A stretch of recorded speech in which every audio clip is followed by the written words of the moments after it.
story with 3 bylines. The federal prosecutor... What's happening, mediocre people of YouTube? Happy Memorial Day to you guys. I am heading north to the cabin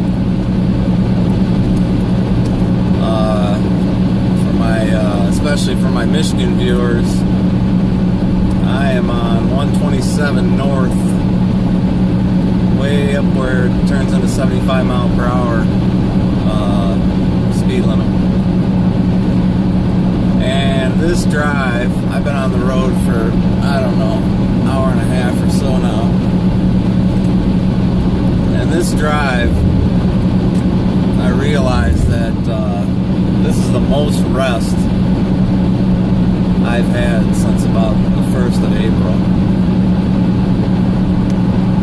I mean, man, it's just been so friggin' busy. Just everything. And I got lots more to go, you know.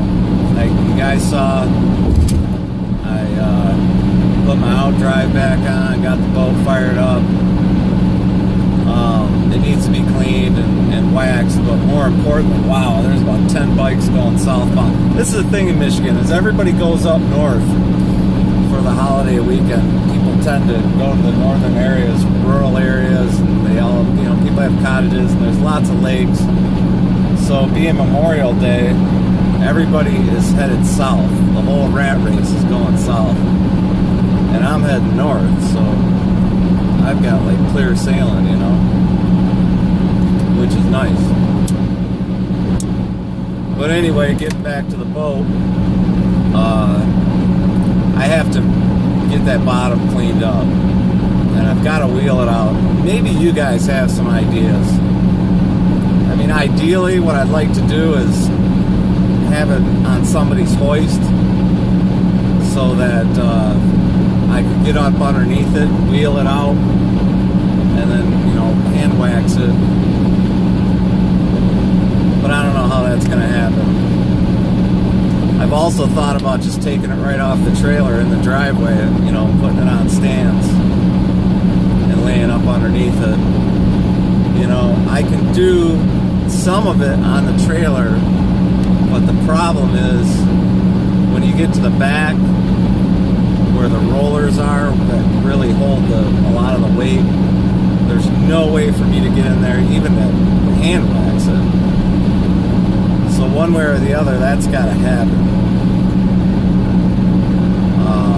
And it's just awkward on the trailer, you know, laying underneath it and doing it. It can be done, but it's just at an awkward height where you really can't lay down and you really can't sit up like sit Indian style or anything underneath it, or be on your knees or whatever. I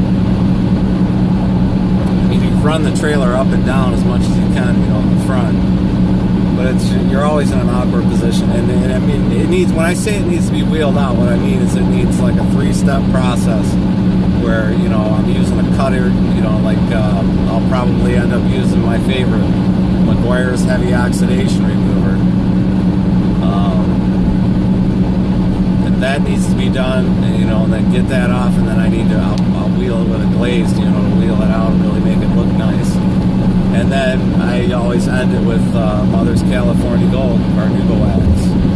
And that has a little cleaner in it too, which is, you know, as I'm looking at the sides of the boat, which I always keep in real good condition. I don't remember, I didn't wheel that out in the fall, and it doesn't need to be wheeled now. There's a couple spots where you can see a little bit of oxidation, but I'm not too worried about the sides this year. I'm just gonna, you know, do a wax on, a real good wax on the sides and top. But I've got to do something about the bottom. I mean, it's clean for a boat that age. You know, I would even say it's probably has the cleanest bottom of them all, but it's not perfect. You know what I mean? And shit needs to be right. You know, everything you do in life, it's got to be right. You know, my neighbor came over the other day and he's having problems with his lawnmower, and I fixed the issue, but before I gave it, he actually came over, and I was getting ready to give it back to him. Before I did, I fixed a couple other little issues on it, like the wheels weren't adjusting as easily as they could, so I oiled them up and stuff like that, cleaned it off, and he's like, you ain't got to do all that shit. And I said, conversation comes, and who fixed your mower? Well, it was me. Well, my name's on that. You know what I mean? Everything you do in life you should do it to the best of your ability. Your name is on it. That's how I feel about it. I've kind of been tasked with taking care of this boat, which I don't mind at all. I love it. That was me and my dad's thing, and I'm still keeping it going. But again, my name's on it. Anything that goes on, happens with that boat, my name's on it. I need shit to be right. Which I've got to get a new mooring cover this year too. Bust out another $1,000 because it's not right, and I can't trailer that boat down the road with that mooring cover that's currently on it in good faith, because if something were to happen and it fucking tore off and landed on somebody's windshield, you don't know, you could cause a fucking 50-car pileup, So yeah, that's the name of the game this spring, I guess. Making sure shit is right. Which I know I said I was going to make a video, about, playing music, being in a band, and we'll talk a little bit about that. I got time. I'm driving right now. And I just want to check in with you guys. I watch all you guys. Hey, shout out to Wally in the Box. He's a pretty cool dude. If you don't know him, go check him out.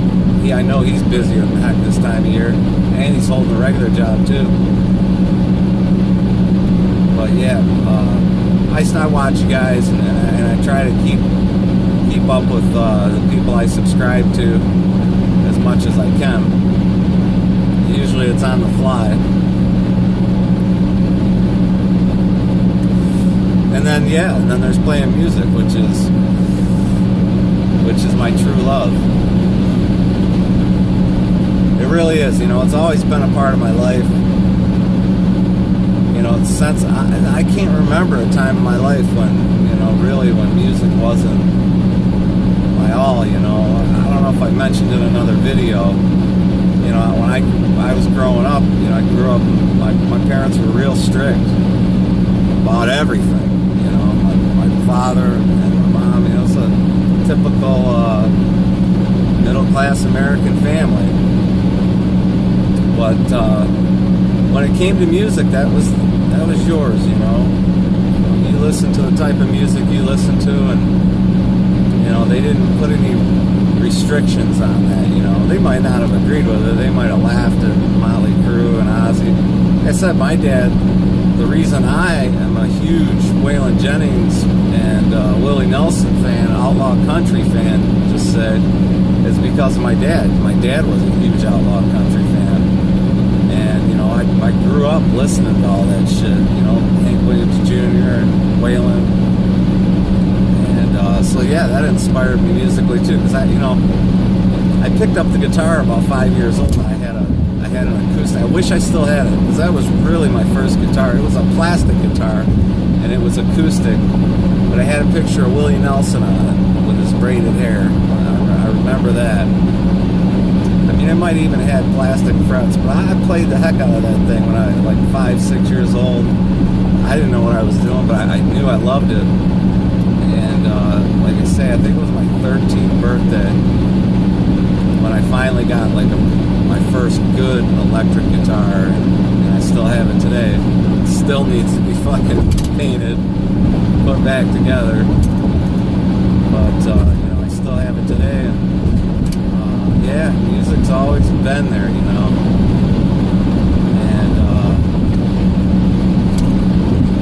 it's like a lover that don't go away. She goes away and she comes back, and we all, all of us share that in common here in this, if you want to call it, guitar community here on YouTube. I I got my guitars in the back right here. You know, I'm going here for a couple of days, take care of some stuff. I've got my black Les Paul Devlin Les Paul back there, and an acoustic, a little Marshall practice amp, and I will be jamming, you know, when I can. So that kind of gets to the whole thing about being in a band, gigging. You know, I know a lot of you guys, you know, everybody gigs. Forming a band, you know, if you're in a band, if you're forming your own band, you know, what you want to do is you want to create an LLC. That's the easiest way to go about it. You can incorporate if you want. It's a little bit more, but it's really not necessary. But, you know, forming your own band, you know, form an LLC. It's going to protect you. It's going to protect the other members of the band if they're members of the LLC. And more importantly, it's, you know, going to help you. I think the most important part of it is it's going to help you with your taxes. Especially in gigging too, man. You know, even if you're gigging, you should have an LLC. You should hold an LLC for yourself just for gigging. And I don't care what the amount is. I'm going to say this one time because I know there's so many people out there that gig, and it's $100 here, $100 there. The IRS wants their fucking cut, and if they don't get their cut, you're going to be in deep shit. And if you think that these bars and whatnot are going to tell the IRS that they didn't pay you, you are mistaken. Because they're just like you. They're trying to save money. There's things you can do. You know, an LLC, okay, let's say, you know, I've got a fucking Marshall Plexi amplifier. It's, you know, a half stack or whatever. Let's say it's worth $5,000, you know. And that's what you're using. Well, you form an LLC, what you can do is you can sell that amplifier back. You can sell the amplifier to the LLC, which basically you're selling the amplifier back to yourself. And then you can claim that as a tax write-off. There's all kinds of little things you can do. Now, you can do this stuff relatively easy on your own. I've been blessed with down to 65 here, and I know the troopers are out today. God bless them. Cruise control. I've been blessed with an excellent attorney. I've been with the same attorney for, oh God, since I was like 19 years old. And he's actually very good friend. As a matter of fact, you know, I was thinking about this a little earlier off camera. He actually said to my mom one time, he said, you know, he's like a brother to me. And I thought about that, and I said, God, you know, I mean, my attorney really is. He is kind of like a brother to me. I mean, I've known him so long, and we've had many, many conversations. He represented me in my divorce and different child custody things, and nothing too major, you know, I mean, general stuff. A couple of tickets and stuff like that. He also happens to be a prosecutor as well. Anyway, he helped me with, still helps me with all my publishing, and anytime, you know, if I'm forming a new band, he helps me out with that kind of stuff, and does not charge me a lot, you know. Remember wow, that's a nice boat. A lot of nice boats going south. Everybody's heading south, so I'm keeping an eye on the southbound. And man, I'm seeing some kick-ass boats go by. But yeah, the first time I hooked up with him and I said, you know, here's what I want to do. He's like, oh, okay, here. And I mean, I basically did the work, and he guided me through it. And I'm like, hey, you know, what am I going to owe you on this? He's like, you don't owe me nothing. You did all the work, you know. He's that kind of guy. There was times when I had to go to court downtown for regarding my divorce 20 years ago or whatever it was. And I said, what do I owe you for this? It was a short appearance in court. And he's like, I was already going to be here today. Don't worry about it. So that's the kind of guy he is, you know. Not that he's never charged me. Of course he's charged me. That's his business, you know. But even when he's charged me, especially regarding my music and my publishing and stuff like that, it's very little. But over the years, you know, and I got to get to that part too. You know, I talked about the LLC a little bit. When you start writing music, what you're going to do is you're going to want to form a publishing company. And again, you know, I've been blessed with an excellent attorney, and he handles, you know, all my publishing stuff. But what you're going to do is you're going to form a publishing company. It's also very simple to do. And then you'll get, you know, hooked up with either ASCAP or BMI, one or the other. And then depending on certain international stuff, you might have to modify things. But that's what you do. That's how you go about writing music and copywriting your music. Is you form a publishing company and you keep everything in that publishing, you know, company. And it protects you. And you'll have copyrights where, you know, the stuff that I put on YouTube, I own all of those, all of the music, lyrics, and everything else. You know, I don't really want to publish anything that other people have songwriting credits on. Not because I don't want to publish it, I'm not proud of it. It's just that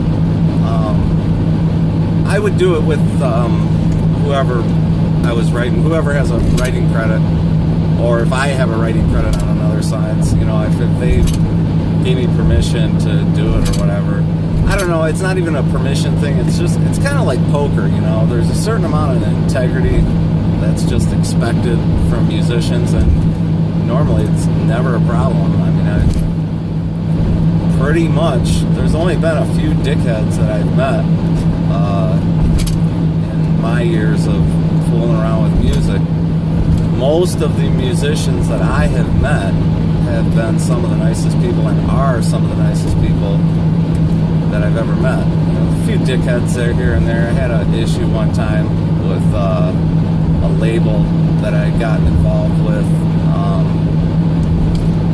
who actually I made a major mistake, and they actually held my copyrights. The label had control of it, so I couldn't even do anything with my own music, you know, and had to get the lawyer involved there. It didn't get too crazy, but it was a thing. So yeah, I mean, these things sound complicated, but they're so simple, and you're going to do it a bunch of times probably.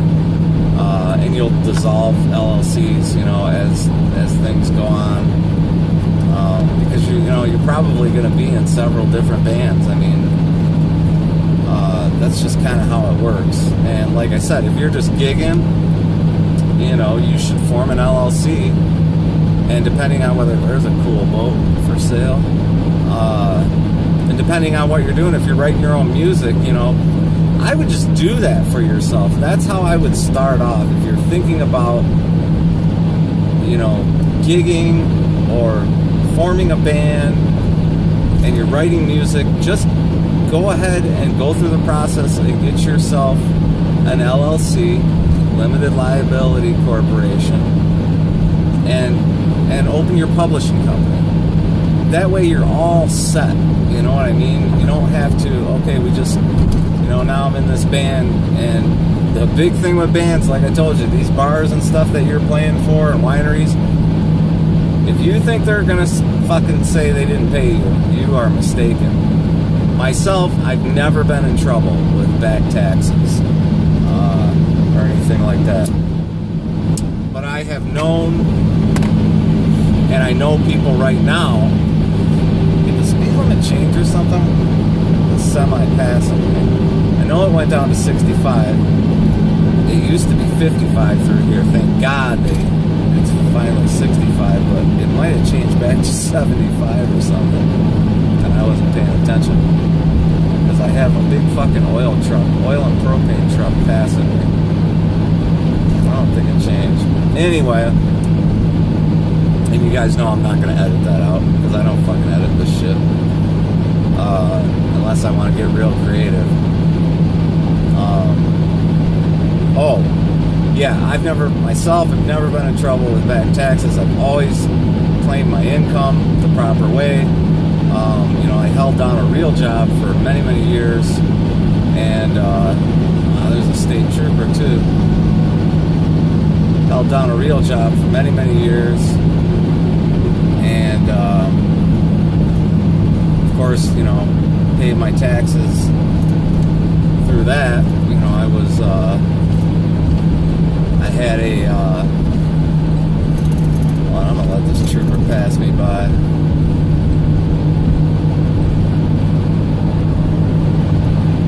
Here he goes. State police. See me talking into a camera. They got this distracted driving thing here now in Michigan. You can get in big trouble. Which I'm glad for, because everywhere I go, somebody's texting. You can tell. I mean, they drive. It's like everywhere I go, man. You go to stoplights, everything else, man. They fucking people are texting. They're not paying attention to the road. They're gonna fucking kill somebody. So back to taxes. I have known, and currently know people that are in huge fucking trouble with the IRS. I had a buddy one time who is not in any way affiliated with music, but in his regular job, demolition was same thing as I was